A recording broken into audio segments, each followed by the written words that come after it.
ضجت مواقع التواصل الاجتماعي بخبر وفاة الفنانة التونسية سهام قريرة بعد اختفائها الغامض في شوارع القاهرة.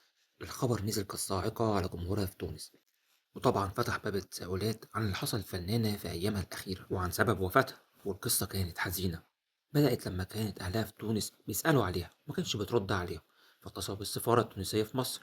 السفارة التونسية دورت لقيتها محجوزة في مستشفى في القاهرة، وحالتها حرجة جدا وحالتها كانت حرجة جدا بين الحياة والموت. ده بسبب حادث سير مروع اتعرضت ليه هي وأخوها، ومن يومها وهي بتصارع الآلام في العناية المركزة بعيد عن عيون الناس.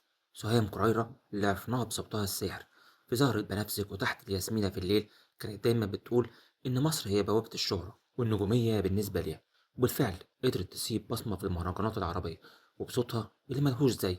لكن القدر كان ليه رأي تاني. نقيب الموسيقيين ماهر الهمامي كشف إن سهام لفظت أنفاسها الأخيرة يوم التلات بعد تدهور رحلتها الصحية بشكل مفاجئ، عشان تنتهي رحلة زهرة بنفسك وتتحول صفحات السوشيال ميديا لدفتر عزاء